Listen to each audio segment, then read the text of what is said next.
Hi, everyone. Can you hear me? Yep, I can hear you. Yep. Okay. Just to let you know, Bambi, you have got 4 committee members. If you're on the committee, if you could turn your camera on, that way we can include you in the quorum. You actually need 5 to have a quorum, so we don't have a quorum just yet. There's 4, including yourself. Okay. We'll just wait another minute or so. Brenton, do you know if we have 5 people confirmed? Yes, we did have, I think most people confirmed with the exception of 2. Okay. So we could still at least be able to have a quorum. And right now it looks like, as far as the agency reports go, I see Kelly's on, Tanya's on, and Kristen is on. So that should cover our agency reports. So we should be good there once we get a quorum.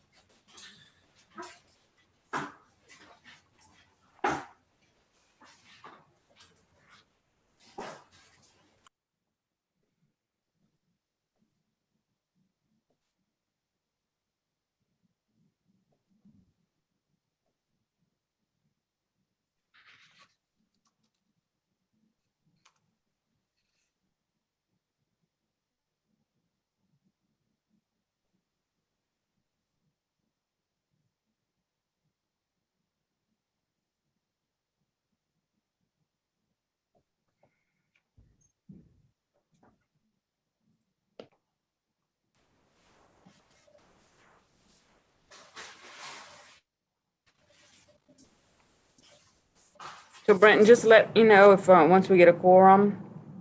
And So it looks like Dr. McKee joined us. So that would have given you a quorum, but we lost Jill Eagley, who was recently assigned to the committee. Okay. So if we can get her back on, then you would have a quorum, but we still do not have a quorum.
So Brenton, is there any way we can reach out to the people who aren't the other members, maybe to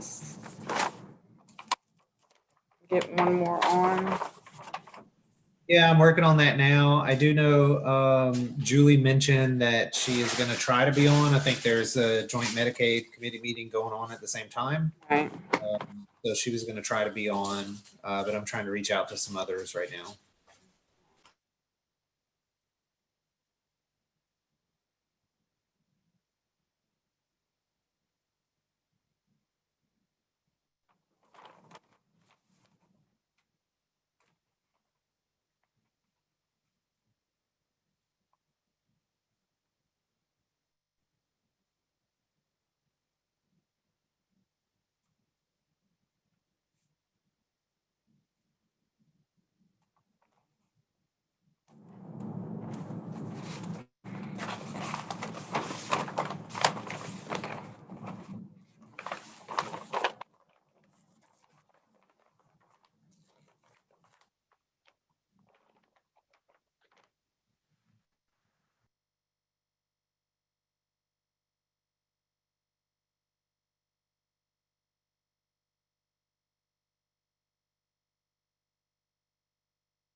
everyone, I'm sure you already did, but we have several reports, specifically end of the year reports, that we, just make sure that you've looked over those. So we'll be ready to discuss that once we get a quorum.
It looks like we have a quorum now. We have, well, maybe not.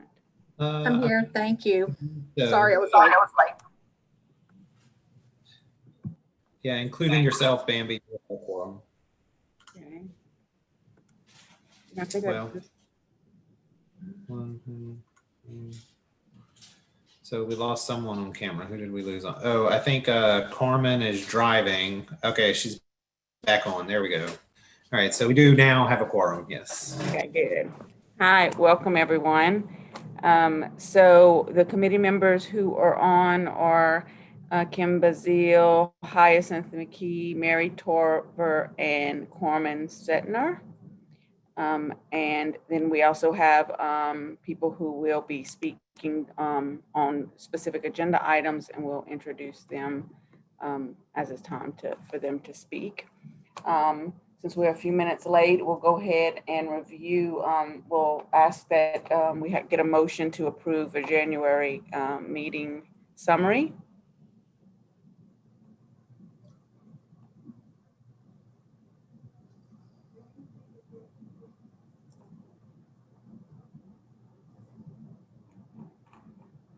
I'll make a motion, Bambi, to approve the minutes or the summary. Okay, thank you, Mary. For a motion, we need a second.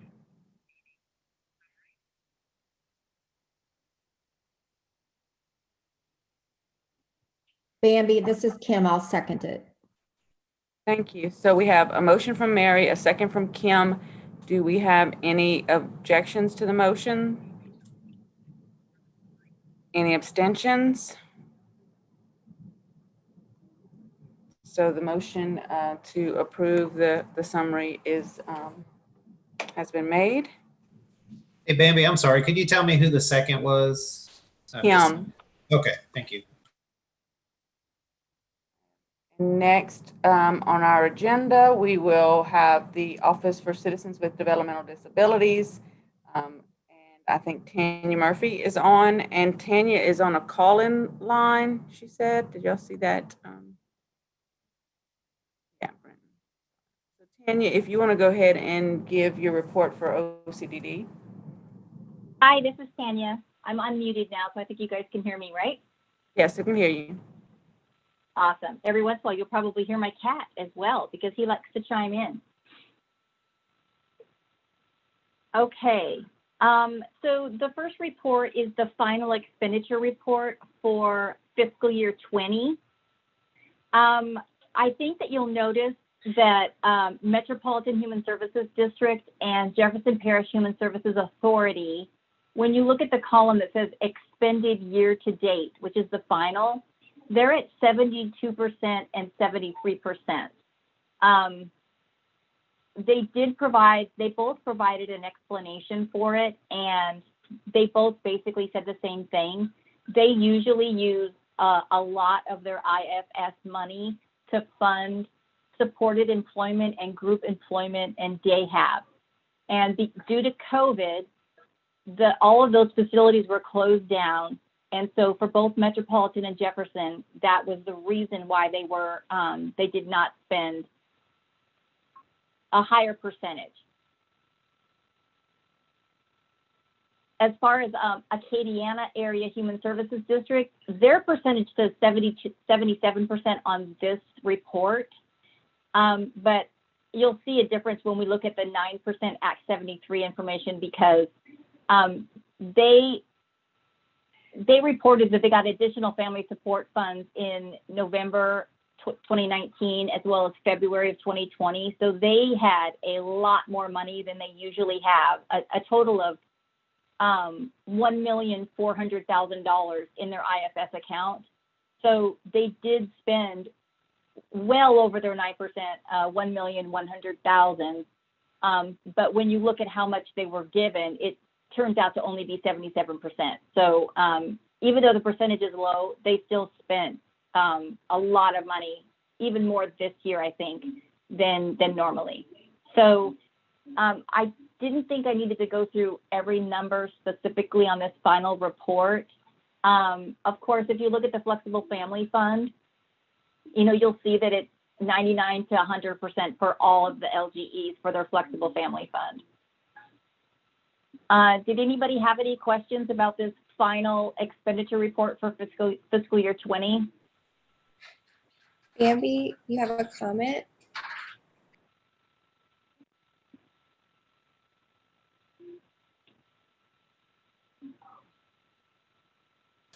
You're muted, Bambi. Sorry about that. I see Nicole Green from Jefferson Parish Human Service District said that they did spend 100% of their 9% set aside. Right. We'll see that on the next report, I believe.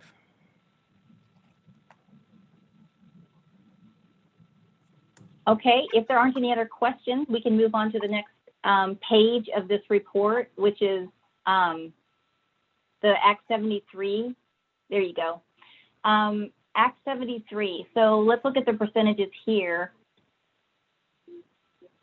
All of the LGEs, other than Metropolitan, spent either exactly 100% or over 100%. So, Metropolitan's the only LGE that didn't spend their 9%, but theirs was, they didn't have additional money to put towards, because, and they only had the money that they obligated, and then they weren't able to spend it because of the day habs and the vocational programs being shut down.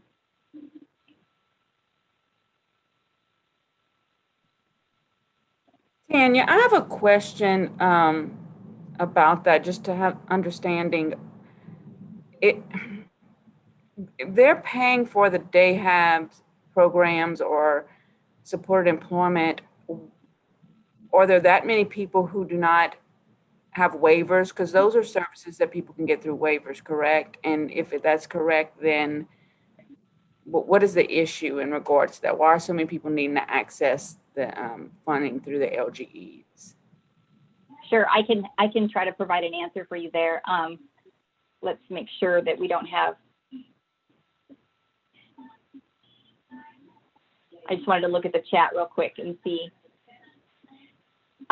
Okay, so when we first created the tiered waiver system, there was some discussion back and forth about if an LGE is using their individual and family support money for supported employment or day have, should they be referred to a supports waiver? We're back and forth on that, because we obviously want to free up individual and family support money to so that we can provide it to other services. But at the same time, if we take everybody that's getting vocational services through IFS and give them a waiver, we're going to be going back to having a waiting list for the waiver because there won't be enough slots to provide for emergency situations and individuals that need more. So there are times when somebody needs more than just DAHAB or supported employment funds, and they need a waiver. And so then they are referred to a screening for urgency of need, and then they might get a supports waiver. But at this time, if there's not additional services needed and their needs are being met by IFS funds, then, you know, right now we're just kind of leaving it how it is. You know, if there's any discussion from DD Council that they would like that issue to be revisited, I'm sure that OCD leadership would listen. But at this point, we have some people that are getting DAHAB and vocational support through individual and family support funds so that they can stay in the community, and they just haven't been referred to, or they're on the request for services registry, but they just don't meet the urgency of need to get a waiver offer at this time.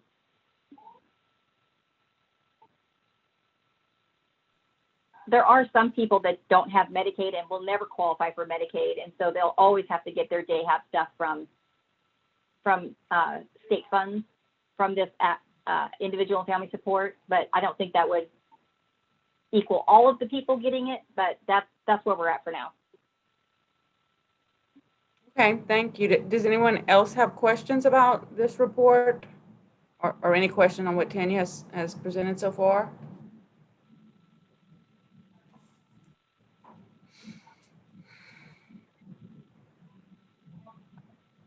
Okay, with no further questions, Britton, we can move on to the next report. I think would be fiscal year 21, quarter one. Bambi, I'm not sure when you want me to interject with public comment, but there is some public comment in the chat. Oh, okay. Yeah, you can go. You can do that right now if Okay. it's a question about that previous report. So Liz Gary said, Tanya, did you state that they use some of their IFS for dehabilitation? The answer to that is yes. Jill Eagley said, I am confused. And Kelly Monroe said, not all of them have waivers. Okay. I don't think those need a response. We'll go on. I think I already received a response. I'll go on to the next report.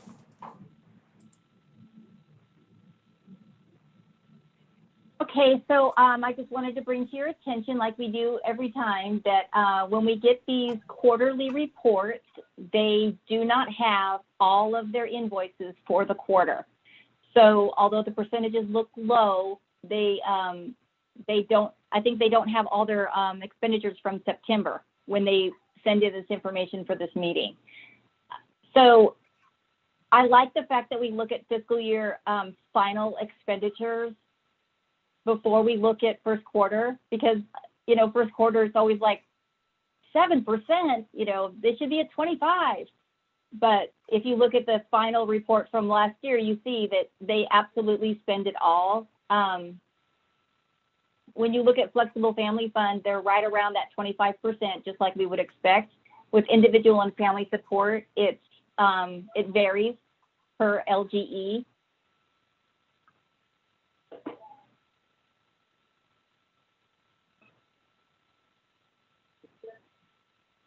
There's some comments from the different offices. You know, Imperial Calcasieu says that they hadn't processed all the invoicing, which is something I already mentioned. And of course, with Imperial Calcasieu, you know, they have a lot of issues going on from Hurricane Laura. So we're kind of giving them a break right now, y'all. Northwest Louisiana Human Services District also mentions that they have not received all the invoices for September. They don't have all their flexible family fund slots filled, but they are in the process of filling those. Northeast Delta, where in the Monroe area, says COVID safety protocols continue to prevent some services from being accessible like day have. Also, families still limiting in-home services to keep the chance of transmission minimal.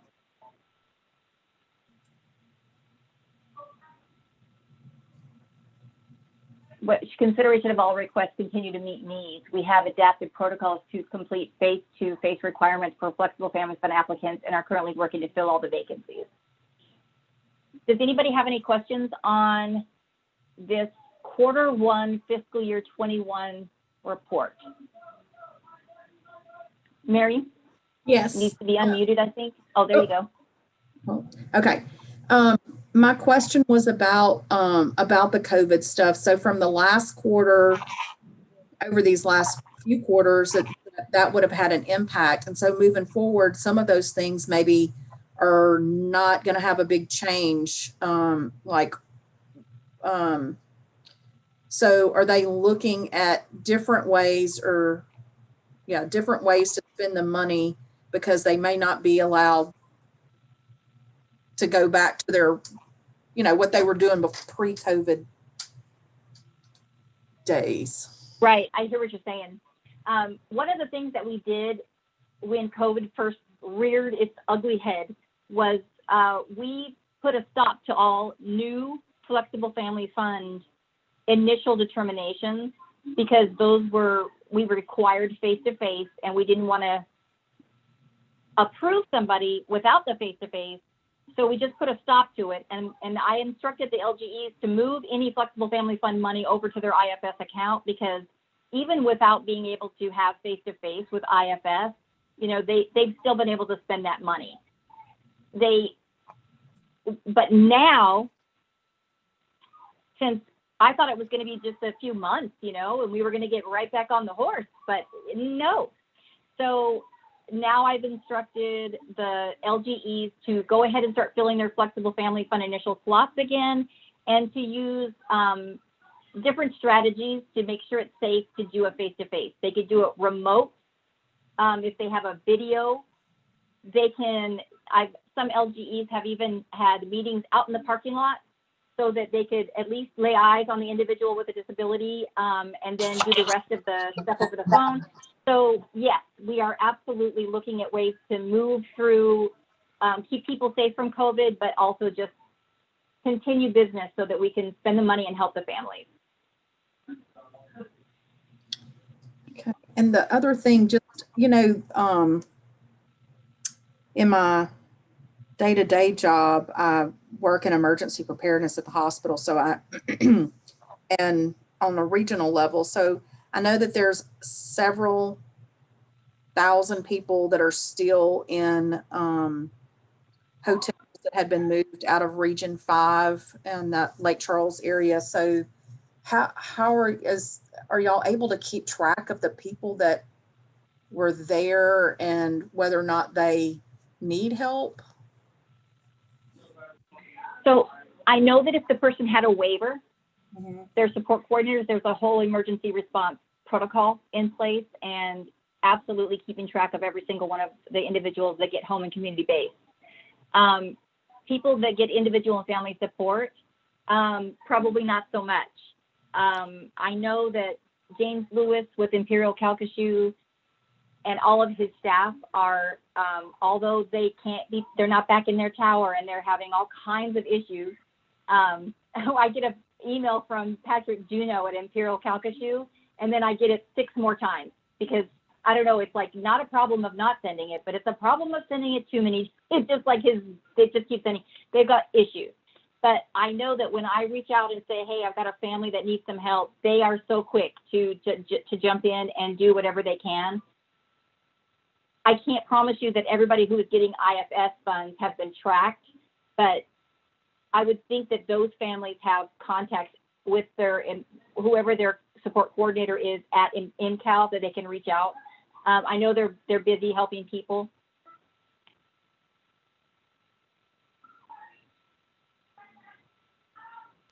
Thank you.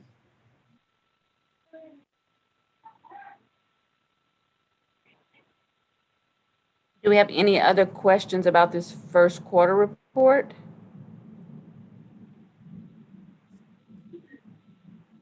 Okay, we'll move on to Act 73. This is the 9%. Some of the state general funds amounts were changed. You might notice that the top column now says state general fund and IATMOF swap. Don't ask me what that is. I'm not in the fiscal department, but I do know that there's probably people online that already know what that is. But I just know it was the way that they came up with the amount of the state general funds for LGE.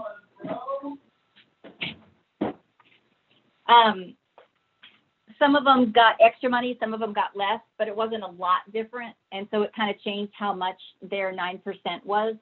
Let's look and see at each LGE and how much they have budgeted and if it equals what they're supposed to. Metropolitan is exact, capital area exact, South Central, Acadiana has a little extra, Imperial Calcasieu extra, Central has a little extra, Northwest Louisiana has a lot extra, Northeast Delta has budgeted more extra than the 9%. Okay, Florida Parishes is short and Jefferson Parish is exact. So what I noticed that Florida Parishes was not equal to the 9%. And so I reached out to them and they said, they responded that they had to do a bunch of different budgetary exercises and they weren't 100% sure how much they were going to end up with at the end. And so the amount of money that they told me in the report was based on a different total state general fund amount that they thought they had. But once I brought it to their attention, they changed it. So next report, you'll see that they have budgeted up to the 9%, if not more. And then percentages spent, they're a little low. Again, they are missing some of their invoices for September. And I believe Metropolitan is still talking about the closure of the day hub and that causing problems.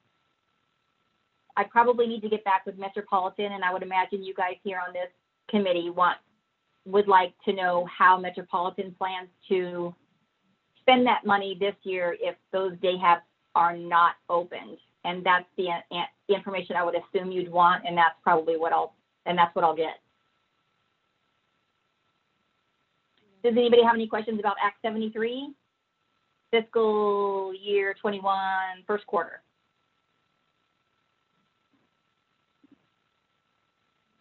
I think, and I don't know if I might have just missed this when you said it, but in regards to Florida Parish, did you say they're going to give you an update on that, on how they're going to meet that up? Yeah, they already did, and they already sent it to me. They just sent me the wrong number. Okay. Sorry about that.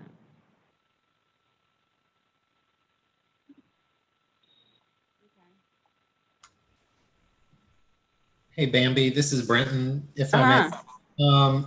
Tanya, I would say more than just Metropolitan, I think any of the LGEs, if they are using IFS for DayHab services, if they can just give you an update of how they plan on using their funds, because I would assume it would impact anyone that's using those dollars for that service. You bet. Yeah, I can reach out to everybody on that one. I'll make a note of it. But I think the instructions right now from the state is if your parish positivity rate is below 5%, then they can start opening those. And if it's above 5%, they cannot. So everybody's kind of in the process of trying to figure out if they can open, and if they do, how.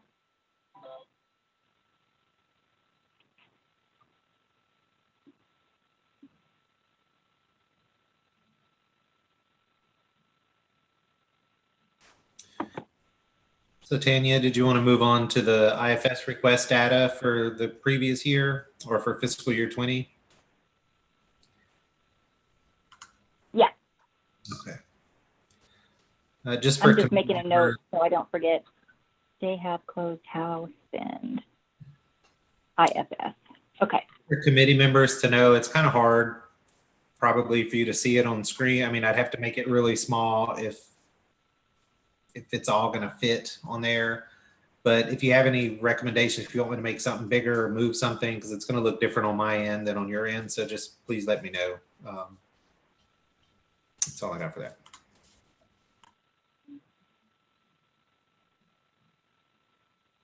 There's so much data on here. Brenton, you sent this out ahead of time, I think, so people, if they wanted to, they could look over it.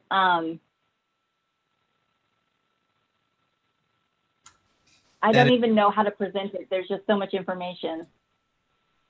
Well, I think one of the things, so last year, we had the request basically trying to figure out what the specific services were, throughout the year, as opposed to just what the different requests were. And so I'll try to make this a little bigger. Again, I'm not sure how it looks on your end, but if y'all remember, and Tanya, I can't remember the system that the LGEs or the districts and authorities would put the information in, but last year we had to just kind of come up with a system to tell you what services the requests were and how much money was spent, because everybody kind of documented things a little bit differently. But it looks like they've this year have gotten more consistent with documenting in that I think is it participant data services system or something like that? Yeah, it's called the Participant Services Database. And yeah, you're right, Brenton. We had a lot of stuff in other. And, right. And we had some LDEs that weren't entering the information at all. Right. And so this is sort of a follow-up to that document for committee members that remember that extensive list last year. This kind of breaks it down a little bit better, since they've gotten, a lot better in documenting their requests. So you'll notice, just to kind of explain each page to you, each page will have its own district and authority. It'll start with Metropolitan and go down to Jefferson. It'll have across the top is going to be right here. You'll see, well, it won't let me highlight. Oh, maybe. Well, this column right here, I don't know if you're able to see my pointer, but all the way on the left is going to be the particular services.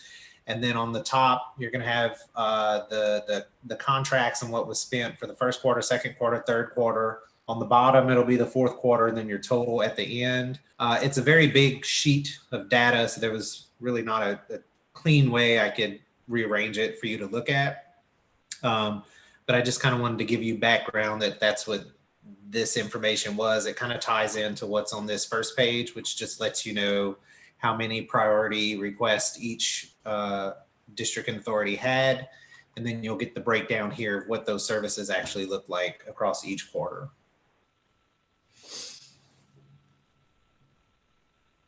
So, do we have any questions about that from any of our If anybody's had an opportunity to look it over maybe and come up with specific questions, otherwise I would think, you might want to take the time to really look at it, analyze it, absorb it, and then if you have questions to let me know.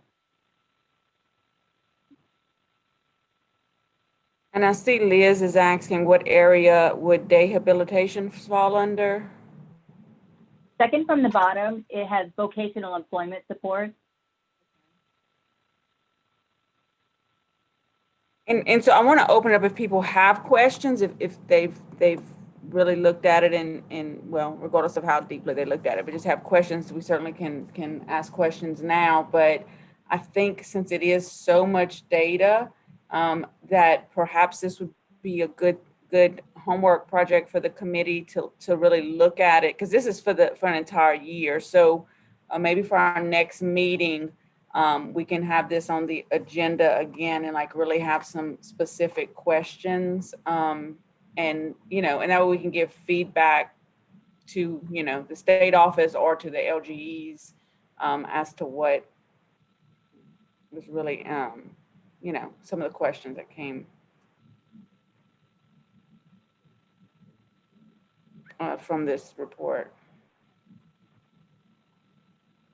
So do we have any questions now? Yeah, so Karonda, yeah, that's what I just said, Karonda, we're thinking alike. We'll revisit that at the next meeting.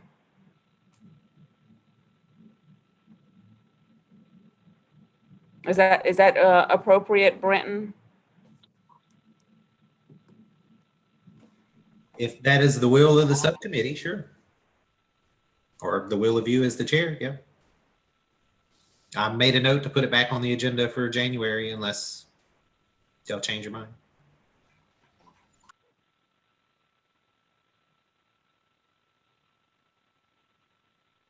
We can reach All right, out so as what's you're, go next? ahead, I'm sorry. Oops, I'm sorry, Bambi, go ahead. I was just gonna say, as people have questions about this, as they're looking at it, because like I said, it's such a big report with so much information. Brenton, he has kind of the historical knowledge of what we were asking for because of what we had in the previous year. Or Tanya could probably help with those questions as everyone's reviewing this information. So go ahead, Tanya. So Brenton, what else, what's my next report on here on the agenda? A new report. It's the IFS approved pending funding report that was requested. I think it was either the April or July meeting. So it's a fairly recent report. And this, just to set it up, it just shows you this first, well, so the whole purpose of the report is just to let you know in that quarter that we're looking at the approved pending funding, whether it was whole and part request. Again, same as the last meeting, this report, it looks like most of these come from, or all of these come from the capital area Human Services District. This front page is going to kind of give you a breakdown of the particular services, just kind of a summary to let you know how much money was requested and the percentages that were approved pending funding and whole part. And then as you go on, it'll give you more details about each particular request, the date, the amount requested, priority levels, and that outcome. So I don't know, again, it's another report that has a lot of information. So I don't know if y'all have specific questions for Tanya about this or not. I did want to add to it that if you look at the approved pending funding report, if you want to scroll down, Brenton, it's Region 2, almost exclusively, that has approved pending funding. And I asked all the LGEs to respond to, why is it Region 2 the only one that has it? Don't you guys have any approved pending funding? And the majority of the answers I received was they were able to fund everything that they were asked. Region 2, I think they said something about they got 800 requests for individual and family support, and they just did not have enough money to fund them all.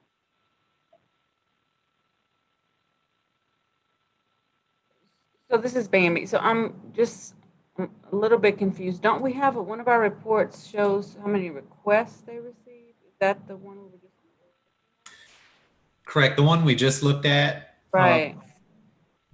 It tells you the requests for the whole year. So this particular report, the pending funding report, would not, this data is not going to be reflected in the previous report because that just captures the previous year.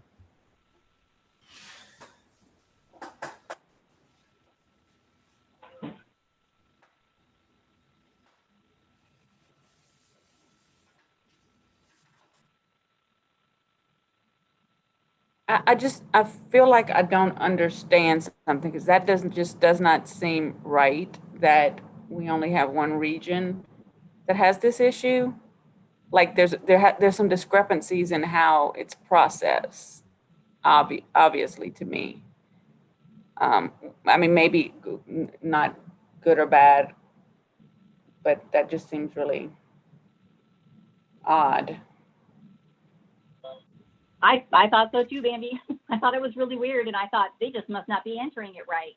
But I asked them all, and they said, no, we were able to review and fund, and make a decision either, but the ones that were approved pending funding, it was Capital Area was the only one. They did have 795 requests received for fiscal year 20. So I went back to the report that you were referring to, Bambi, and it's 795.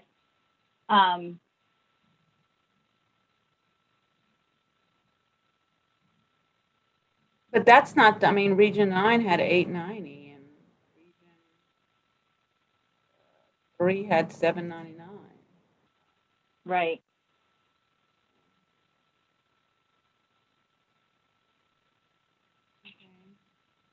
It seems like we have And some. what? Okay, Oh, go ahead. Tanya. No, go ahead, Tanya.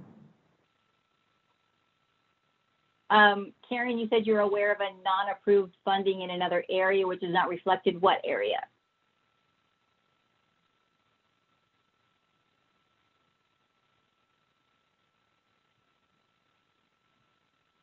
And was it for last fiscal year, or was it for this first quarter? Oh, I'm sorry. Look, non-approved funding is different from approved pending funding.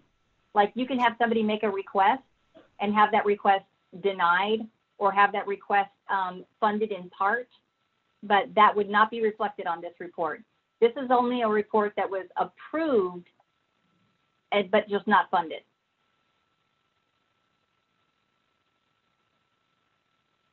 So, Tanya, it seems like maybe there's different definition, like the other LGEs are making their approval based on the amount of funding they have. Could that be what it Yeah. is? And Yeah, where Region 2 is approving regardless of what their funding is, and then going back and as it's prioritized, funding those priorities. Okay, Melinda Elliott in Region 5 is saying that they only approve here if they have funding, so that. So Melinda, are you saying that they'll get a request and they just will, as opposed to approved pending funding, they just don't approve it because they don't have the funds? They deny it? That's what it seems like from talking to the families. Because usually the reasoning, okay, well, I guess that's possible, but then I guess that gives the families an opportunity to appeal it. I guess it's a difference in philosophy, if it meets the criteria for funding, but they just don't have enough money to do it, then I guess that would be a reason to deny. And I did, being ahead. informed of how they can appeal. yeah, they're supposed to be getting a letter that says, your request was denied and it should include their appeal rights.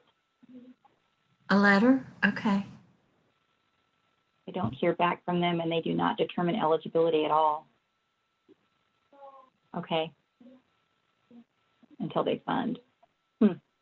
Hey, this is Kelly. can- I think what happens is that, or at least from what I've heard, is that they just don't determine eligibility at all because there's no funding available. And when funding becomes available, they grab the next one and start determining eligibility. At least that's what I've heard from other families.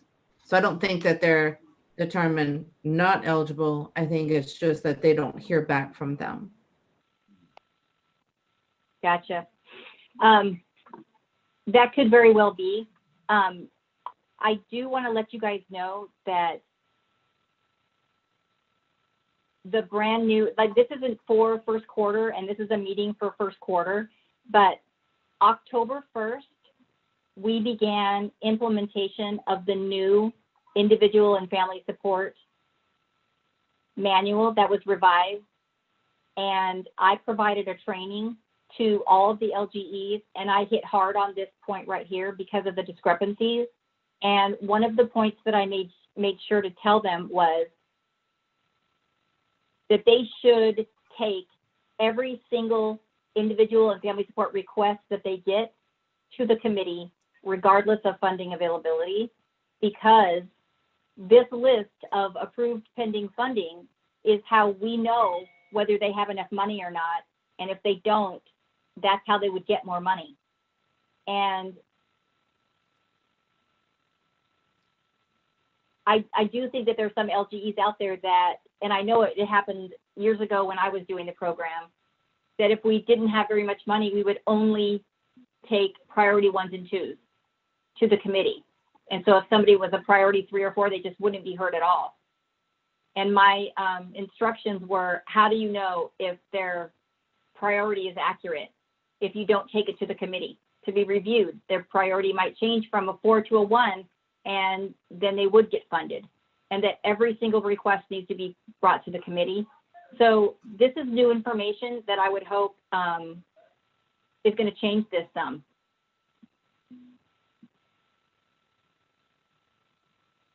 Okay, we have several comments. I don't know if we have anyone that, any of our committee members that had any questions. But if not, can we have? Brenton, I sent a copy of the IFS, the new IFS funding manual to you when it was implemented, so you could probably send it back out if you have it.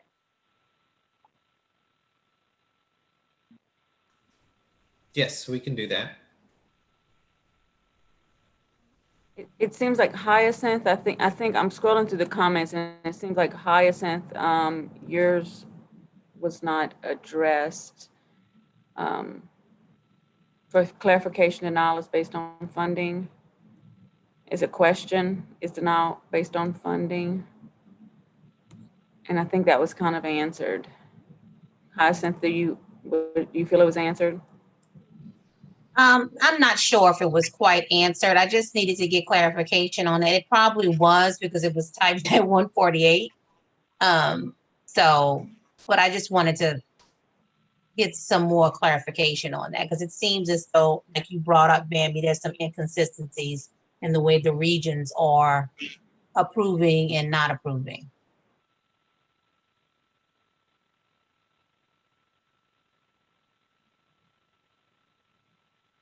I don't think that a reason for a denial should be that they don't have enough money. It should be, it could be a reason that certain LGEs aren't presenting the request to the committee at all. And that hopefully has been rectified with the new training. Reasons for denial should be based on it not fitting the criteria for an individual and family support, or the person's needs are not reflected to meet what they're asking for. Sometimes a family wants 24-hour care, and of course, their need might be there, but the money's not there. I could see them not getting approved for all of that because it costs too much, but you know, that would not really be a denial because of funding. It would just be, you know, we can't meet that need with IFS. So each thing is a case-by-case basis, but I think you're right. I think they, just because they don't have enough money to pay for it shouldn't be a reason to deny the request outright. It should be approved pending funding if it meets criteria. So Tanya, did you answer the question about the copy of the new manual and where it can be found? Yes. Okay. And then Nicole Green said that everyone has a statement of approval, is eligible to receive services. The decision is approved, denied, or in some cases, approved pending funding.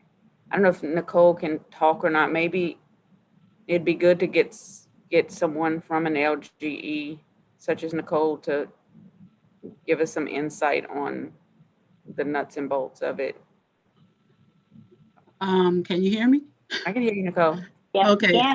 I don't want to really speak for another LGE. I can only speak for Jefferson. Our request goes to the committee. If we receive a request, it goes to the committee. We review it and we make a decision about approval or denial.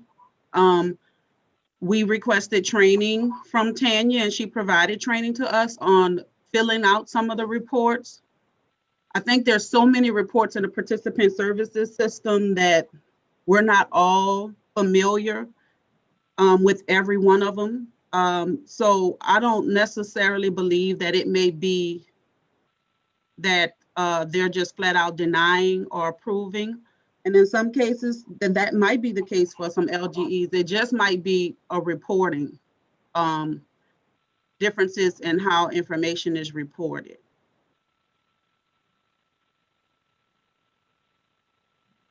If that makes sense. Just to clarify what Nicole was saying, the reports are not individually filled out in participant services. The data is entered in the individual and family support section of the database. So if they put the information in for each case, it's automatically populated into the report.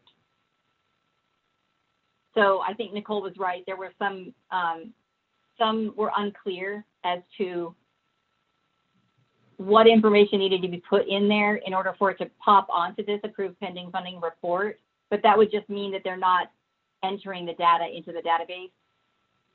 But that's training that has been provided now. Right. Thank you, Tanya, for that clarification. So Nicole, what you're saying is, so you have some cases at your LGE that you might have approved pending funding, but it may not, the data, the way that you enter it may not be in to where it's going to pull up in this report as it, the way this report is pulled. Is that correct? So we requested, and Tanya is correct, she provided some training to us, and I included our data entry person that you know, kind of is responsible for putting all that information into the system. And so the results coming up for the next fiscal year or whatever should look different. Okay. That's understandable. Any other questions on this report? Bambi, Yes. Melinda Elliott's hand is. Okay, Melinda?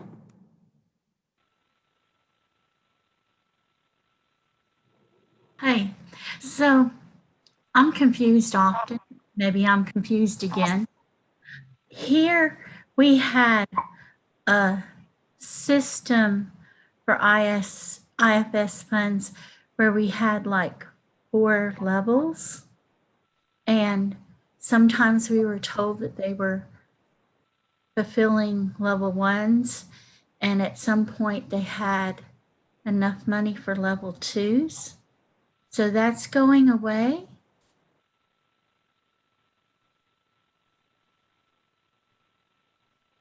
It's not going away. I think that some LGEs were only taking requests to the committee for decisions that met level 1 or level 2 or something along those lines, because they were trying to preserve some of their money for later in the fiscal year. The only thing that's going away or changing is that I've advised the LGEs that every request that comes in should go to the committee for a decision. And if that decision is funded, denied, or we think it should be funded, but we can't afford it right now, it should be approved pending funding, as opposed to just holding off on making a decision until they feel like they have enough money, if that makes sense. Oh, yes, ma'am. I was just checking. Thank you. Thanks, Tanya. This is Hyacinth. Now that answered my question. Thank you. Awesome. Thank you very much. Oh, Tanya, hey, this is Brenton again. Just to clarify real quickly, do you think, I know you mentioned the trainings you did earlier in October. Do you think we might see, I mean, hopefully maybe we'll see some changes in this approved pending funding report going forward? Like maybe they'll have a better idea of what they should be doing? Absolutely. Okay. So Absolutely. in January, I guess it'd be a true test if the training is kind of sunken in for some people. Correct. I mean, and another thing that I mentioned to them was if you have a page and a half of approved pending funding, and at the end of the fiscal year, you've got $100,000 left in your IFS budget, you're doing it wrong. You know, because if they're approved pending funding and you've got money left over, then that's not how things should go. You should have been funding those individuals. So we'll see.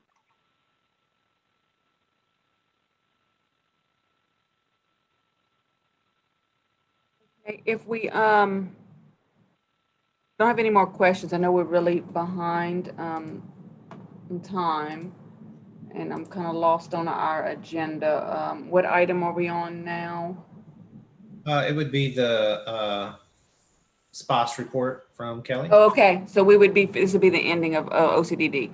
Okay, Correct. okay. Thank you, Tanya. Appreciate the time. You're very welcome.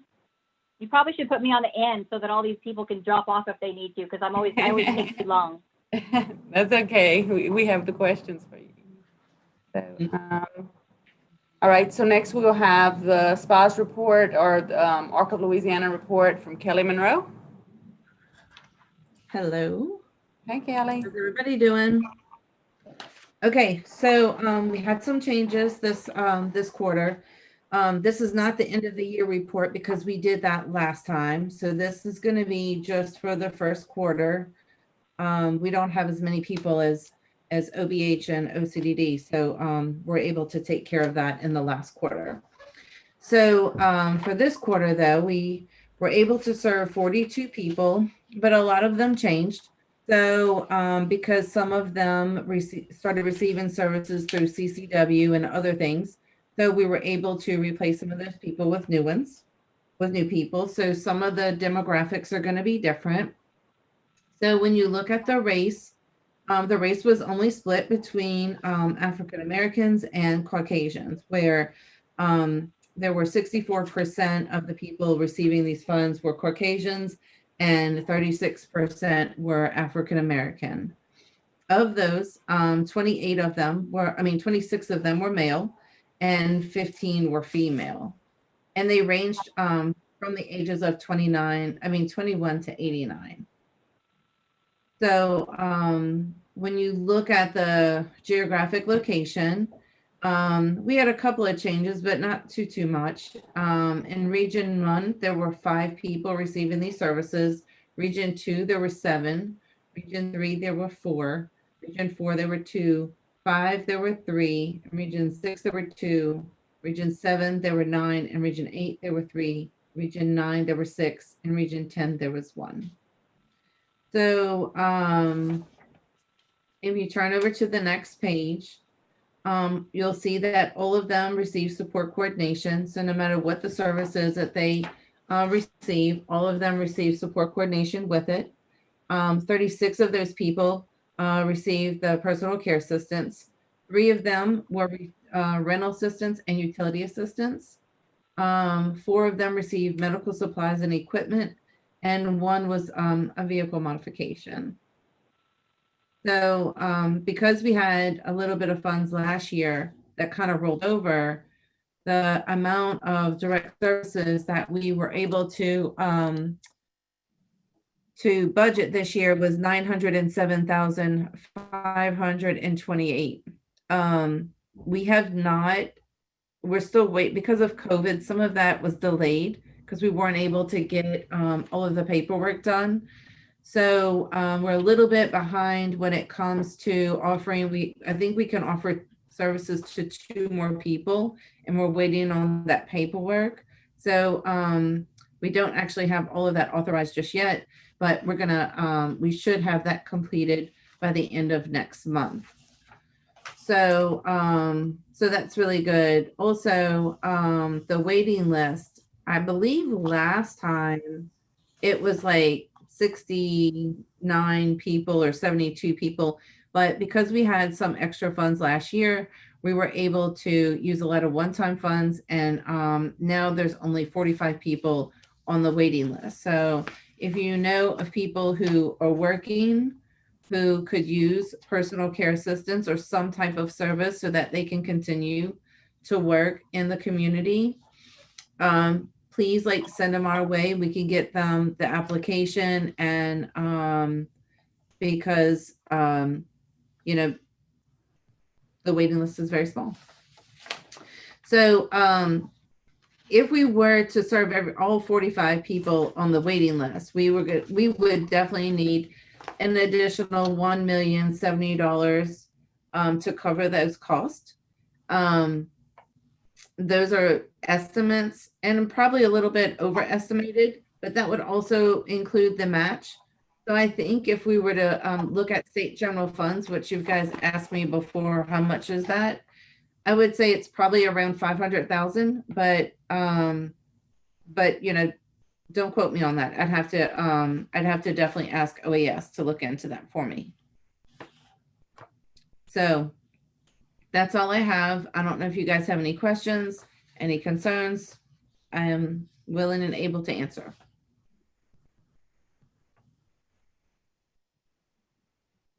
So Kelly, because of the extra funding that you have for various reasons, you're going to be able to add 2 more people to receiving service. Is that correct? Yes. And last year you were serving 42. Is that correct? So you're still serving 42, but it just Well, different. I think we ended last year with like a total of like cumulative total of like 56, Okay. but some of that was one-time funds. And so we were able to get the 42. And I guess you're probably like, well, if it was extra funds, why is it the same amount of people? Is that what you're asking? No, I'm actually asking because it's great that you know, able to add 2 more people, you know. Yep. Move them Well, out. what we did also was that we were having, we had also increased some of the salaries of the self-directed people because they were having a hard time getting staff. And so we did increase, I think it goes by $1 for the self-directed ones. And then we also just so happened that, you know, people just kind of like moved into that same thing and was authorized the same amount of hours. So it's pure coincidence on that end. Okay. Yep. We have any other questions I for think Kelly? Madison has a I have a question. question. Who's Hey, that? Kelly. Hi, Kelly. Thank you so much for the report. I'm not sure if you've done it before, but I'm seeing the gender as well as the racial map on here, and I'm happy to see that. I'm glad to see that you've probably done it before, but I'm glad to see that you outlined that. Just wanted to know what can happen to kind of help change the data as it relates to the racial disparity and the gender disparity.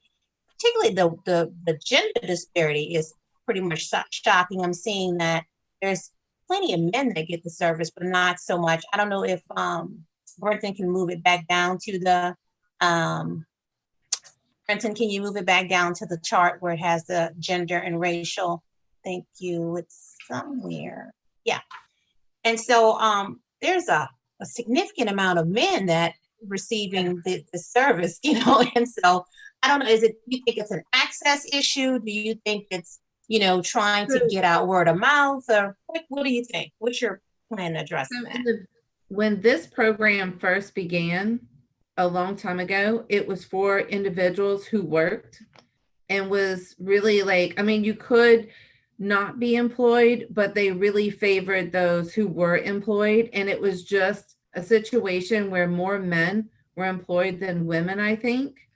And a lot of these people have been on this contract for years. So, and continue to, you know, continue to work and it meets their needs. And because they work, they don't really fit into any of the other services or any of the waivers or state funded services. So I'm assuming that might be what it is, but I really don't know. But we don't have much turnover on this contract. Yeah, I We just want had the group that we did have that moved on was a group of people that I put on the CCW waiting list back, oh man, like 5 years ago. And they're just now being called, and it's like one after the other was getting these services. And so we had to just keep replacing them. So that's what kind of happened, but it just happened that it took that long, you know? Okay. All right. So I just wanted to note that and point it out, and, you know, just was wondering what was, you know, some of the reasons for the disparities that's listed. Okay. Thank you, Kelly. You're welcome. Thank you. Anyone else? Hey, Kelly, do y'all plan on advocating for any additional funds this year? I know you've tried to eliminate the waiting list in the past. I didn't know if y'all were doing that this year or not. You know, our first thought was that we were gonna do that. We're still kind of up in the air. You know, we know that the budget's gonna be in bad shape, and we keep hearing about it. The legislature was very supportive of the disability community recently, and I think we're gonna focus on supporting other endeavors, like other people, and make sure that we don't receive any cuts. But we're just gonna kind of feel it out and just see. But right now, I just don't feel good about going and asking the legislature for any money.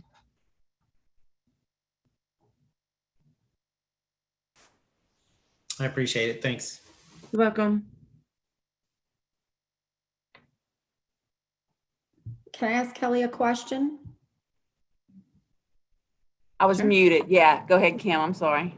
That's okay. Kelly, going back to Hyacinth's question, since a lot of these people have been on spas for so long and the racial and the ethnic disparity, could you next time maybe break down the ethnic and racial numbers for the waiting list? Maybe, Yeah, I can do that.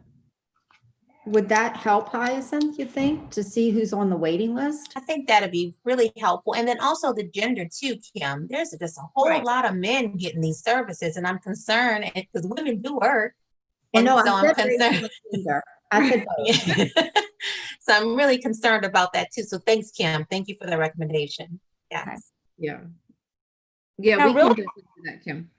I don't see, it's really not a racial disparity if you look at the state as a percentage, because I think 36% is close to what the makeup of the state as far as population, African American.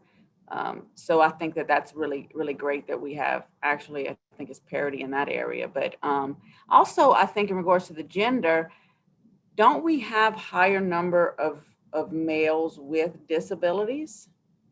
I know like in developmental disabilities, I think that's, you often see that male, but maybe I'm quoting wrong data, which we get too much of that already, so I don't want to contribute to that. I don't Okay, but I think those are great ideas, and I appreciate y'all bringing that up. I think So- there's a message in the chat box also. Nicole kind of confirmed what I said, so if we're Yes. wrong, blame me and Nicole. Yeah. So would Well, it be that we have more men with disabilities or more that are identified or that or reported? So that would be the bigger question. Is it Well- identified and reported, or is there data to show in this state that we have more actually with disability? Or is yeah. it a reporting issue? Well, and it's also important to know too that most of these people acquired, with the exception of one, acquired their disability as an adult from an accident, whether it be like a recreational accident or gunshot wound or something like that. Another good point. So Very good point. guys tend to be a little bit more, willing to put themselves out there and, just thinking about my own kids and, like how guys are just a little bit more active and are willing to do things that jeopardize their health where women aren't. We can be pretty careless. That's accurate. Yeah. I used to always like trying to be as careful as possible. Bambi, you have another comment in the chat. Yeah, I see Karanda made a comment, which I was thinking the same thing, that oftentimes females, their diagnosis, especially I know with developmental disabilities, that I've learned that they can mask their Right. disabilities. It's a reporting issue. So, Now- yeah. It's definitely a the reporting majority issue. of- Yes. Now, the majority of these are going to be very visible because most of them are use wheelchairs or have very significant physical disabilities. So most of these are going to be the people who receive these that qualify for these services are going to have very very significant physical disabilities. Thank you, Kelly. That's all. You're welcome. Such interesting to talk about a few things. So Next, we'll have Office of Behavioral Health, Dr. Savicki. Hello, can everybody hear me okay? Yes. Okay, good. And I think Brenton's gonna put our reports up on screen. Hey, Kristen, what order would you like to go? Would you like to do both children and both adult, or do you want to do the year end for children and adult and then move on to the first quarter for each? If we could just do the year end first and then, because it's on the Okay. same document, I think that'll be easier. Gotcha. Great. So thank you. So this is the year end. Not too many updates from our Q4 report that we reported out on our last committee meeting.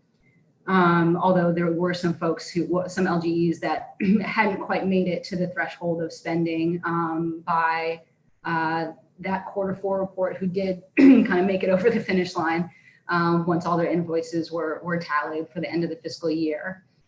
We do have, and this will sound fairly similar to what Tanya was reporting, we do have a couple of our LGEs who weren't able to get to our 95% spending threshold by the end of the year. And what we hear from them, very similarly to what Tanya said, is that some of that really was affected by COVID. Some of our LGEs hold aside some of the consumer care resources funding specifically for summer camps, and things like that they can help families with at the end of the fiscal year, which COVID hit and plans had to change, and some LGEs were able to make some switches in how they were spending the funding sort of in time to get it all out, but others had a harder time. So we had a couple folks who, couple LGEs, instead of getting up in that 95 range, were more in that 80-ish percentage range of spending for CCR. So we're talking to all of them. They'll be working on some corrective action plans in terms of how to get all of that out for this coming fiscal year. Any particular questions on this report?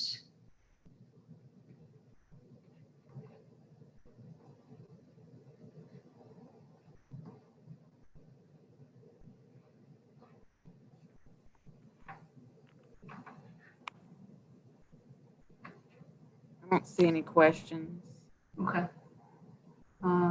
If not, we could go over to the adult year-end report, which is simpler in that everybody spent all their money, which is typically what occurs with these funding, with the supported living funding on the adult side. These are pretty well accounted for, so no real surprises here. Any questions? And if not, we can switch over to the first quarter report for this current fiscal year.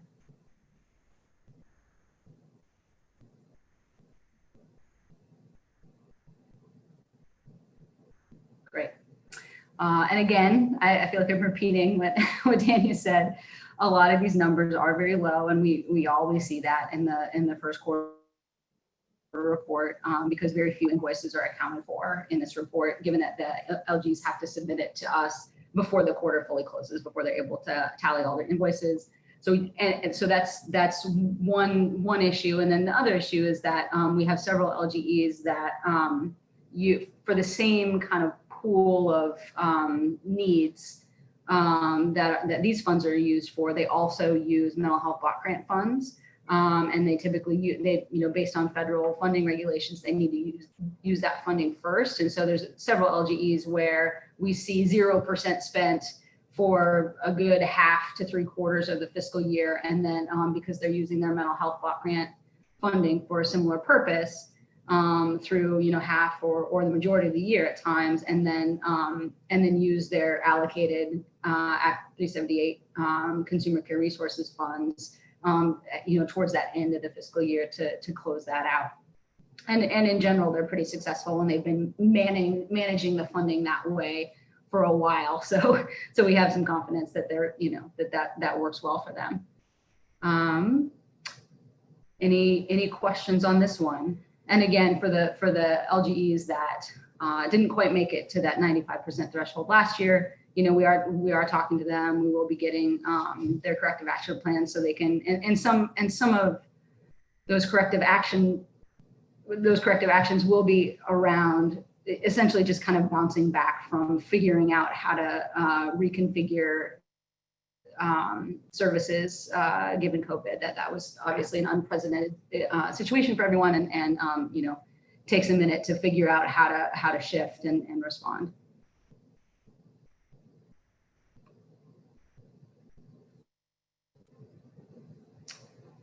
So Brenton, we could probably go over to the adult report. Thank you. You're already on that. Yeah. And then on the adult side, these are really established programs, and they the LGs typically do use these pretty efficiently and pretty quickly. So these ones you see more expended on this side.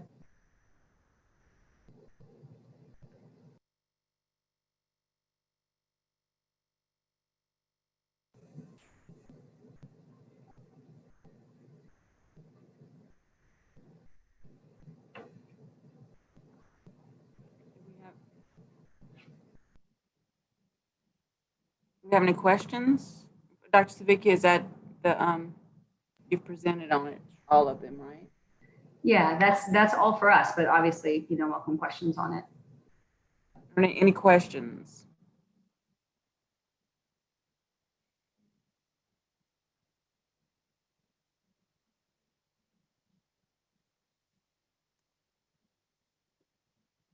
Okay. Well, thank you. Doesn't seem like there are any questions. Thank you. We'll move on to a discussion regarding determination, eligibility, implementation requirements for services.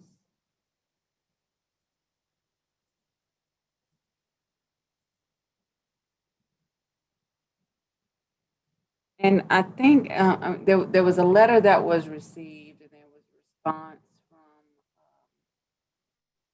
from a letter that was received from a person, a constituent. Andy, you're kind of going in and out. We can't hear you. I don't know if it's your mic. Okay. Okay, that's better. Yeah, we can hear Okay, you. maybe I was just, I'm looking at different screens, so I apologize. So it was a letter that was received from a constituent, and then there was a response to that letter from the Department of Education. I don't know if Brenton, you want to pull up that letter as well.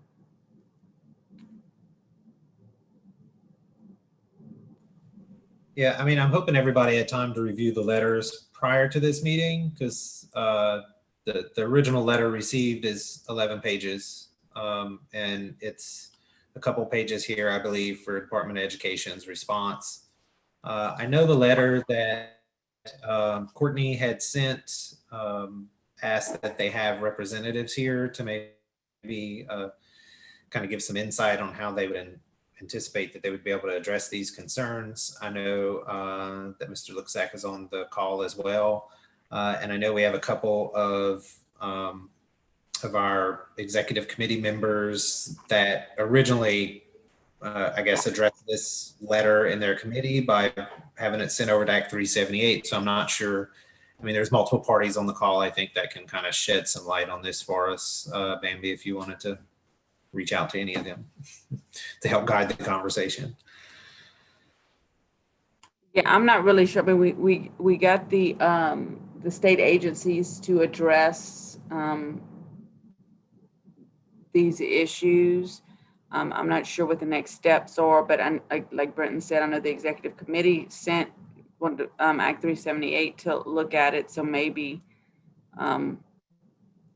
maybe they have some insight, or we can open the floor up for questions or comments in regards to the correspondence.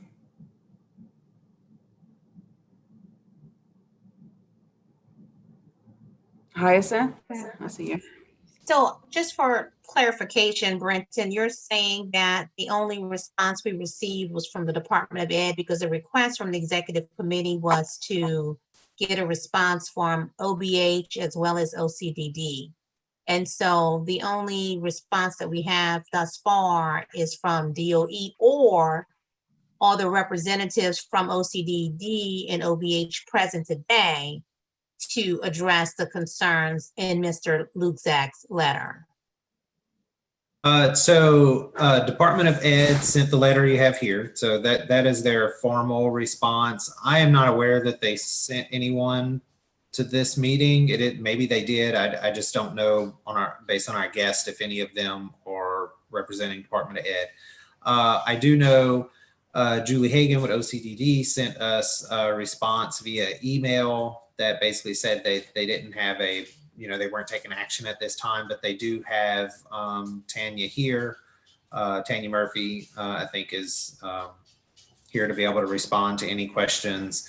And Julie was hoping to get on the call as well, just depending on how the meeting went at the legislature. I am not certain if the response that we got from Julie was more of a LDH as a whole response, or if it was just an OCDD response. But like I said, it was just via email. But we also have Kristen here who presented on OBH that I'm sure has read the letter as well, because I believe it was sent to her. So I think we have a representative from everyone here with the exception of education. And I don't think we have anyone here from Medicaid. And then we also have Mr. Luczak is here, who sent the letter in. So are there members that are in attendance now that we don't have a formal response? Are they in the position and available to provide the responses to the letter that Anthony Luczak, in other words, the representatives that was requested by the executive committee to address Mr. Luczak's letter, are they present today and they can speak on behalf of the entity that they represent to address? And I'm going to ask our chair, do we need to make sure that we get something formally in writing to respond to Anthony Luczak's letter? How do we proceed on this? The letter was written in July. This is October, almost November. So I just really don't want to, not at least acknowledge Mr. Anthony's letter and his time.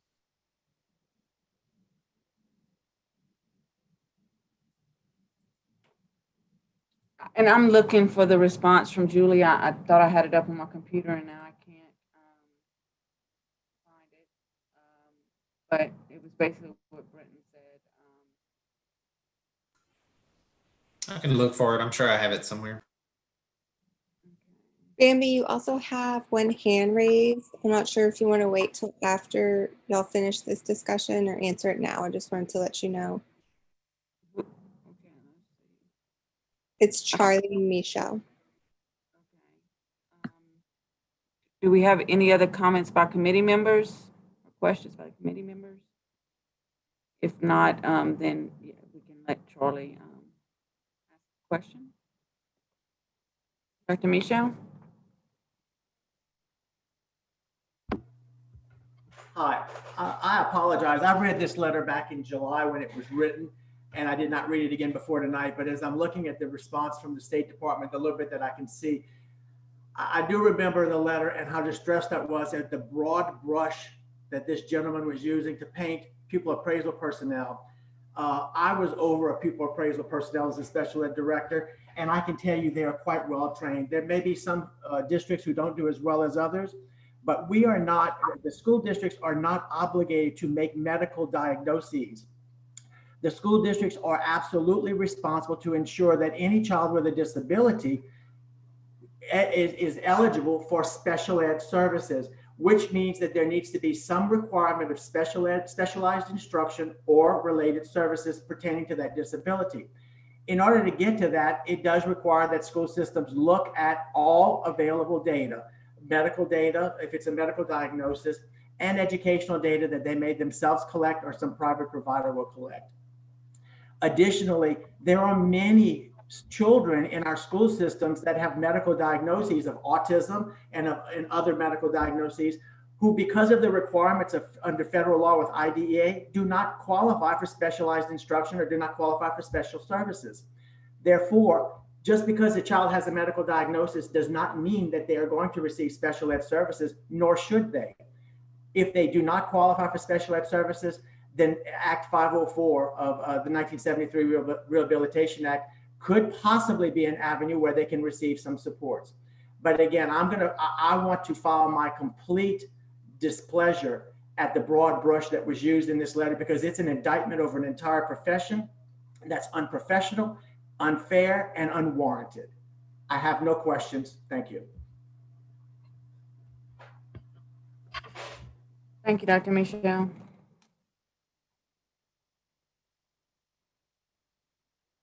Do we have any other questions or comments?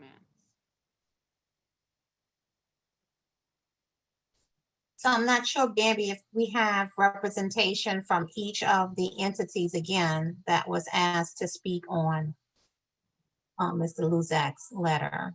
That was the question that I had. And then are we, because we did, the executive committee did ask for, at a minimum, a response from those entities, you know, just to acknowledge that the letter was received, or that was the request.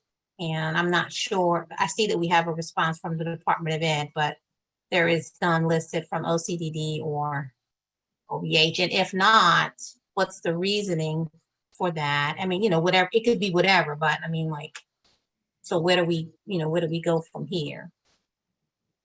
Brenton, were you able to find the email from Julie? Could you read it? Because I have not been able. Sure. So the response that Julie Foster Hagan sent us, and she's the Assistant Secretary for Offices for Citizens with Developmental Disabilities. She wrote, Louisiana Department of Health has reviewed the letter from Mr. Luxak, and his concerns regarding LDH activities have been considered. It is the position of LDH that no further actions are needed in response at this time. We will have representatives at the Act 378 committee meeting to provide additional information if needed. And so it's my understanding, since Ms. Hagan could not be here, that Tanya is here, and also Kristen Savicki with OBH is here as well. And Bambi, you guys were moving just a little bit quicker than I could unmute. But a few minutes ago when you said, are there any other comments?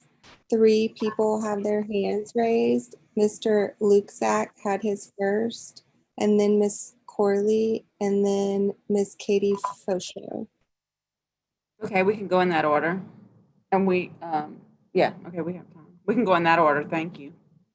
Okay, Anthony, Mr. Luxak, you're unmuted. Hi, thank you very much for taking up this matter in the subcommittee meeting. I appreciate that. I would like to address the previous comments.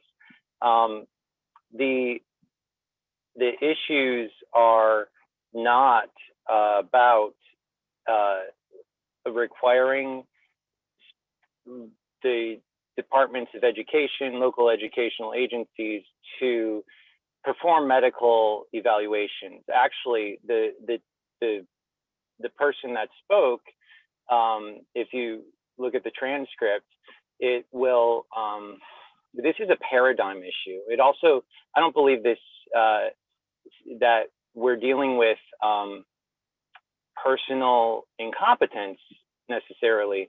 I think that what we have is in the state a paradigm in our public education system where they're especially related to children with developmental disabilities and intellectual disabilities. The pupil appraisal teams confuse what medical diagnostic evaluations versus what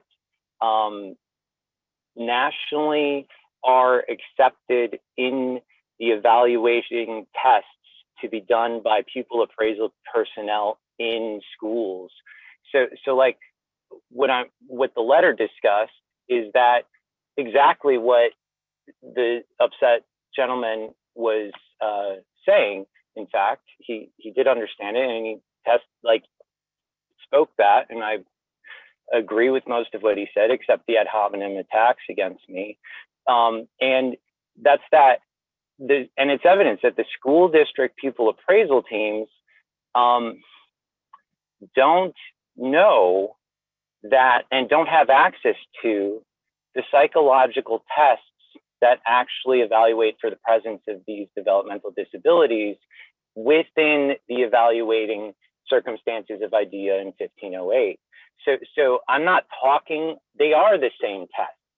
Like, these tests are also used to make what is referred to as medical diagnoses, which it's DSM psychological criteria from the DSM-5, and the same psychologists perform the same tests that are used by doctors to do ICD-10 diagnoses and by school districts to evaluate for the presence of these exceptionalities listed under IDEA in 1508. And for our case, it has to do with intellectual disability and developmental disability. And this is the problem, because we don't, by and large, in a broad sweeping case, such that in the discussion in this subcommittee, we don't know that difference. And that means that there are so many people in Louisiana that are being not identified, because federally, the system of identification of and determination of eligibility,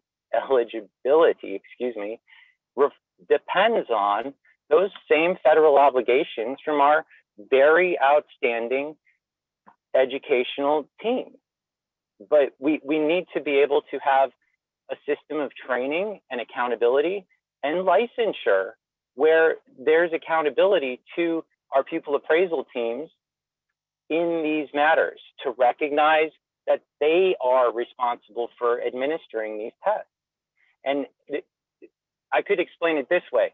If you think that a child, if I were to have my son go from his private school setting into a public school, and he's homeschooled and he's in the process of doing this, if he needs to be evaluated, and it's not just based on somebody saying, oh yes, this is what's going on, he does really good in math.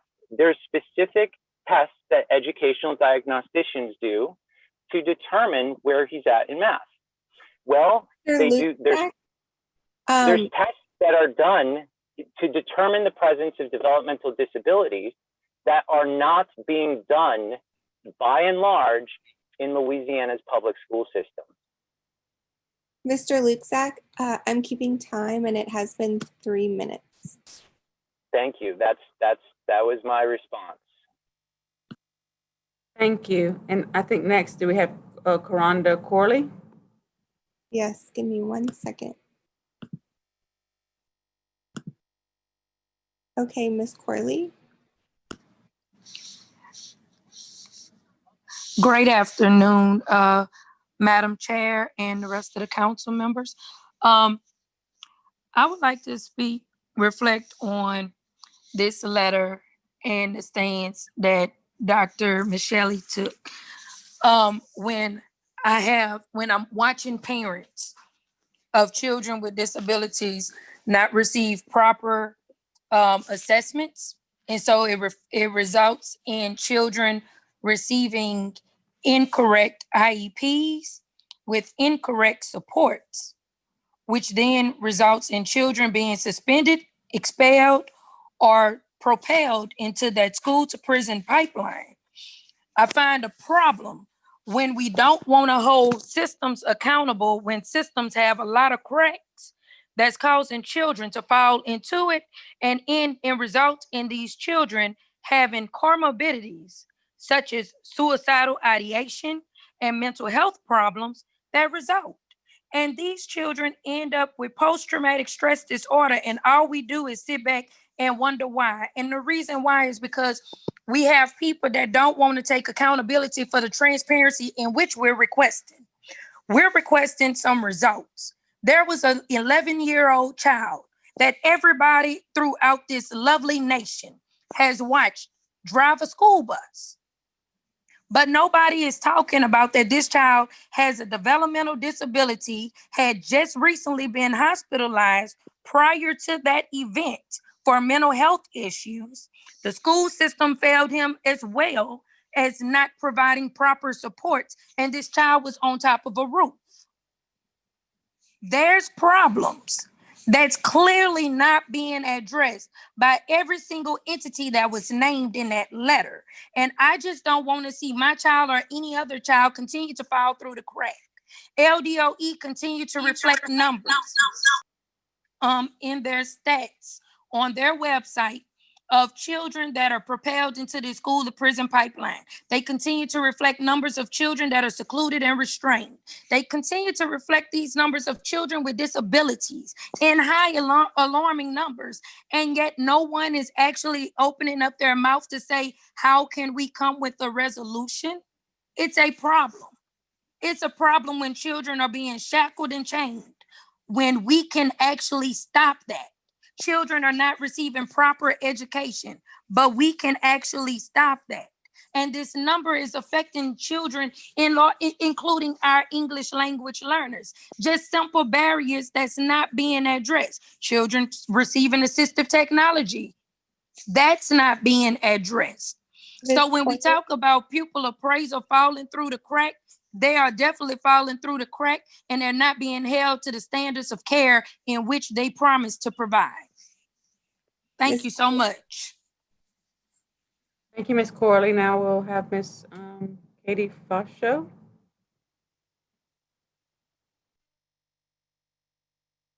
Ms. Fosho? Okay, I'm here. I am in response to the letter that Anthony has sent out, and I am speaking behind myself and my daughter.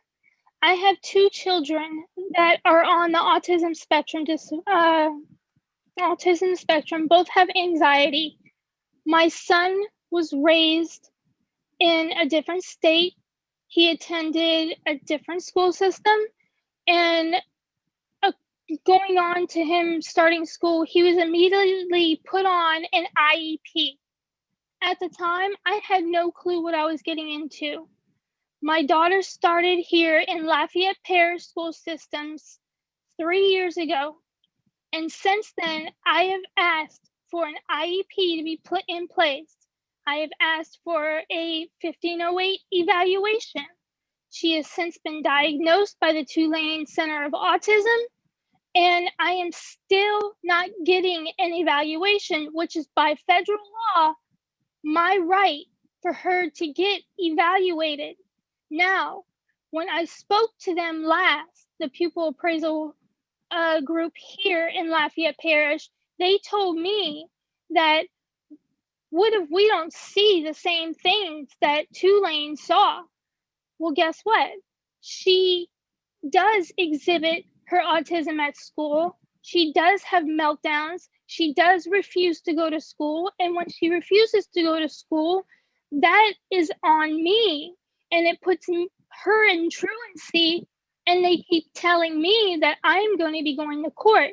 They've even spoken to my child. The principal of the school spoken to my child and told her that she was going to put her mother and father in jail because she's not showing up for school, to her face while I was on the phone.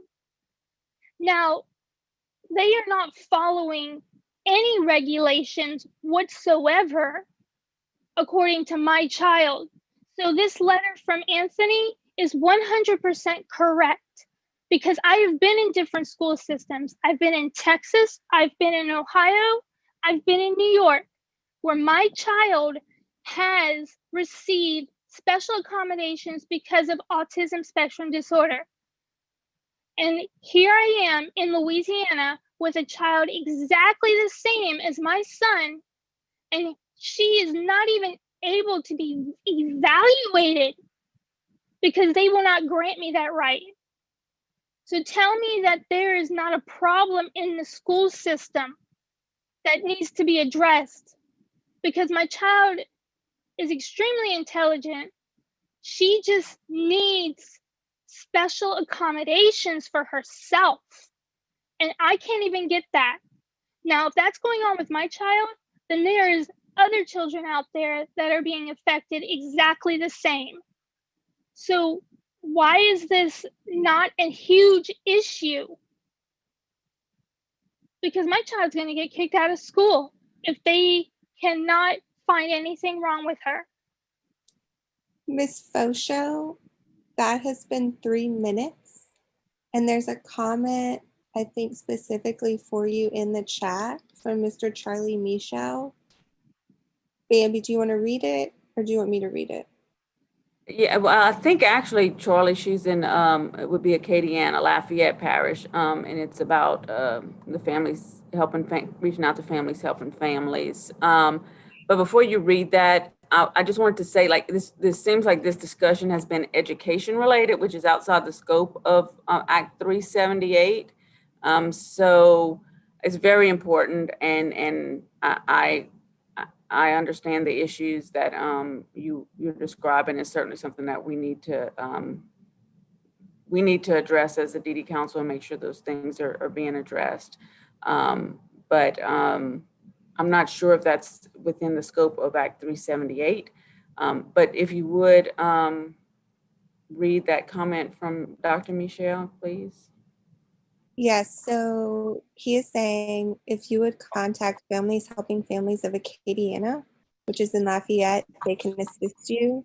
You're correct in that your request for an evaluation triggers the IDEA requirement for the school system to initiate an evaluation. They can certainly help you get that evaluation. If you put the request in writing and they refuse, they have to take you to the due process to prove why they are refusing to do the evaluation. And most districts won't do that. And it is Families Helping Families of Acadiana, which is in Lafayette.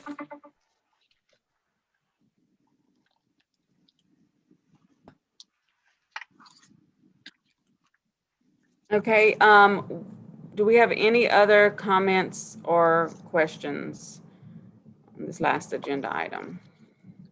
Bambi, you have one from Ms. Corley, and it's still regarding Ms. Fosho's comment. She said the school systems are giving the parents a circus race and never provide them with what is needed, regardless of the written documentation.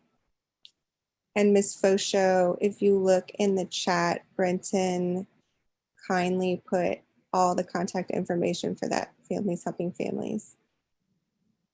And Mr. Luxak said the executive committee sent this letter to this subcommittee to be addressed and to address with the education components as well. Okay, so the Education Act 378 is a specific law with requirements of what, you know, the scope of what it's supposed to address. So the education component should probably be addressed outside of this committee, perhaps the education committee, but I'm not going to say that that's where it needs to go. I don't know if there's any other action that's needed by this committee. I'm just a little concerned, Bambi. I guess I asked the question on 2 occasions and I'm still not getting a full answer. We did get a formal response from LDOE. We did get an email from OCDD saying that they're just not going to address the issue. I just want to be on the record to make sure that we received the responses that the executive committee of the LADDC asked for, and that this letter from Mr. Luzak has been addressed from the 3 entities that we requested, as well as the LADDC. So I asked this on 2 occasions since I've been sitting here, and I would do this for anyone who sent a concern up to the LADDC.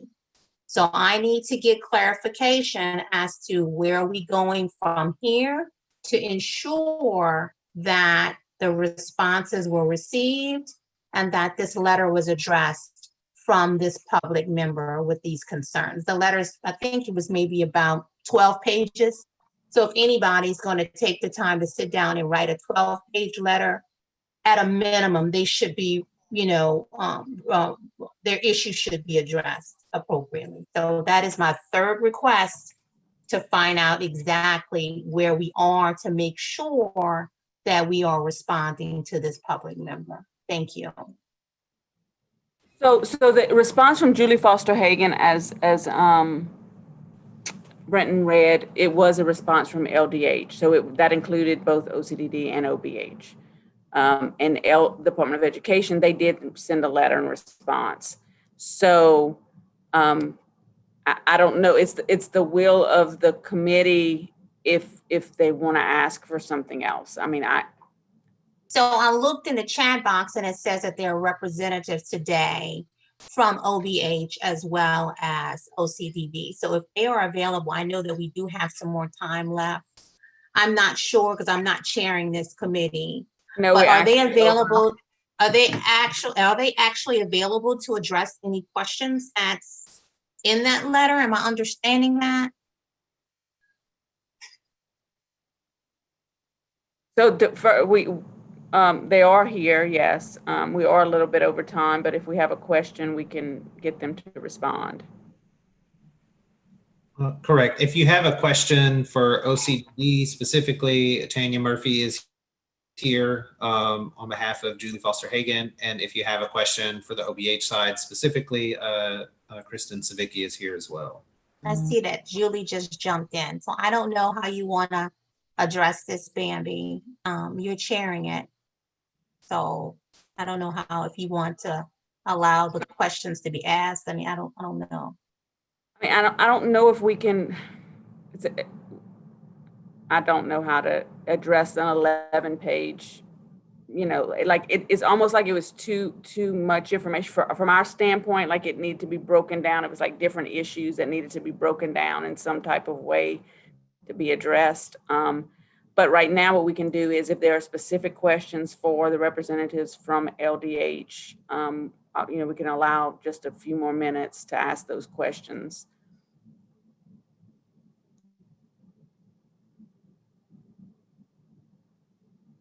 So it seems like we do have some representatives. I don't know, are you allowing Mr. Luczak to ask a question? I mean, how are you wanting this to unfold? Are you allowing him the floor to ask the question, or?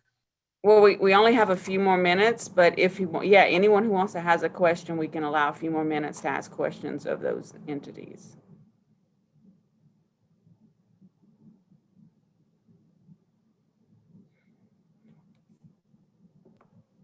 Mr. Luczak has his hand raised. Okay. Go ahead, Mr. Luczak.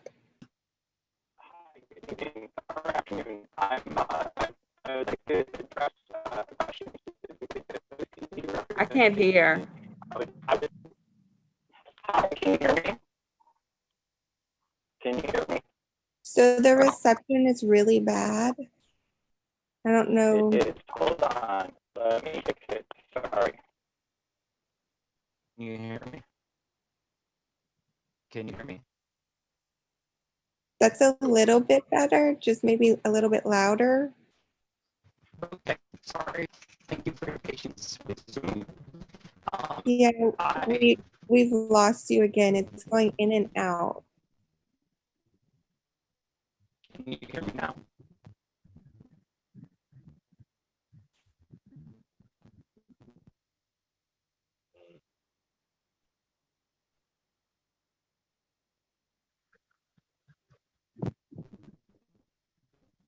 Hello. I can't hear anything. Are you able to hear me, team? No. Are you guys able to hear me?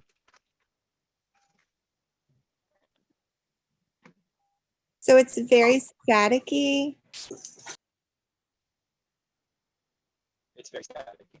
The first time you spoke, it was very clear. I'm not sure if you were doing something different the first time than you're doing now.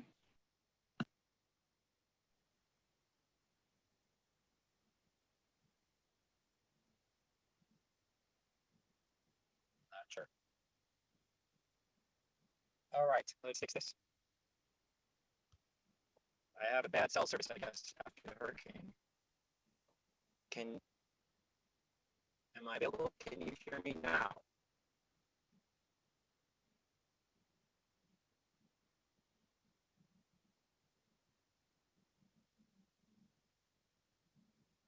Okay, so we're not able to, obviously to hear Mr. Luzak. I'm not sure. Does anyone else have any comments to make? I was going to say, now that Julie's on, she may have a response that she'd like to make. Hi, and I apologize for having to join late. They called a last minute joint Medicaid oversight committee that I had to participate in. So I just was able to hear sort of the last few minutes of conversation. And you know, I can say that we took the letter, the 12-page letter, and attempted to identify what the specific concerns were for the Department of Health. I did that jointly with my LDH legal team, with the Office of Behavioral Health, and with our Medicaid office. We did each of those sections individually, looked into the concerns. I can say on my part, I pulled eligibility data and did some analysis of the eligibility data. And we, again, we all engaged in different methodologies for looking into that.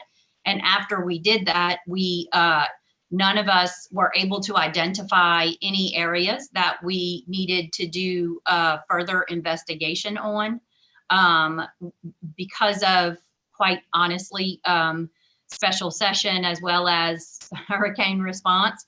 We were not able to put together a formal document to outline all of those. If that is requested, we will be able to do so because there was investigation into each of those. Again, we just weren't able, we were not able to get that ready in a presentation prior to this committee meeting. But we did, each of us did look into the concerns that were expressed. Again, in the way that we interpreted it, I think it was said earlier, it was lengthy. Understandably, there's some frustration about some different things, and we were able to look into those. We're also happy to set up a meeting with Mr. Luzak and discuss his concerns specifically, because without it sort of being outlined individually, it was, some of them weren't sure exactly what the concern was. So I'm also happy to set up a meeting with Mr. Luzak and discuss that with him as well. So just wanted to share that. I understand it sounded when I joined that it seemed as if the department was saying, we read the letter and we don't think there's anything to it. And that wasn't what happened. We actually did do some investigation. We just were not able to put together a formal report due to several other priorities. Thank you so much, Julie, for that. Thank you for acknowledgement and validation. And I think that's really what we just wanted to hear from you, that his letter was acknowledged and that it was validated. And so I'm not sure if Mr. Luzak is still on the line because he had some disconnection, but thank you, Julie, for jumping in and bringing clarification to that. And I think that actually, and I just sit on the EC, but I think that is something that the EC can leave with, knowing that you did look at the letter and you acknowledged and validated. So that would be up to Mr. Luzak if he wants to arrange that with you all. But I just wanted to make sure that the LEDDC did their part to ensure to get that information to you. So thank you so much, Julie, to your team for that acknowledgement and validation of that public member. Julie, it looks like he added his email in the chat if you wanted to get that info. I guess that means he would like to meet. But so he did put his email address there. And Bambi, Okay, I got it. Joe's hand is raised. I'm not sure if you're still taking comments because it's 2:57, but if you are, Ms. Fosho's hand is raised.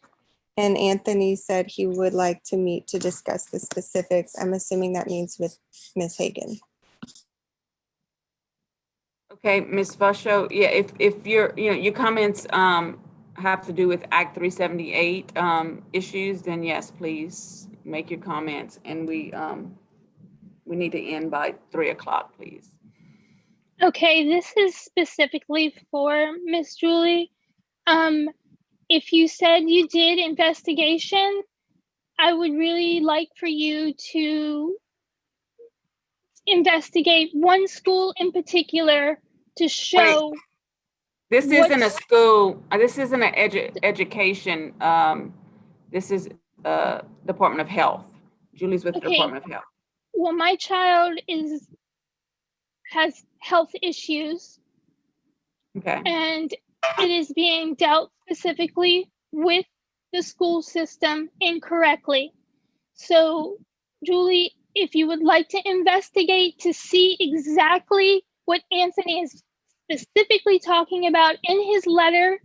My daughter attends Ernest Gallet Elementary in Youngsville in Lafayette Parish, which is supposed to be one of the top rated elementary schools in our school district. And I am fighting with everybody along, including the school board system, for my daughter. So that is one thing that you could probably do, is investigate at least one school to see that one child is getting the correct. I mean, So Ms. correct Fosho, this is, Ms. Hagan works for the Department of Health, so she doesn't do investigations of the schools, but you have a important issue, so I think that it probably needs to be taken like offline. Definitely reach out to the Families Helping Family Center in Acadiana, and then reach out to the DD Council if you need more direction of support in regards to the education issues. They might give you some other supports. Also, Mary, who chairs the Education Committee, she has her hand up. I don't know if she wanted to say something. Okay, Mary? Yeah, I just wanted to say that, today we did have our Education Committee meeting. It was the first time that we've had Dr. Peterson, who was at the meeting. They have had, new superintendent, new assistant superintendent. They are working on some major overhauls from the conversation that she had with us today. I feel very hopeful.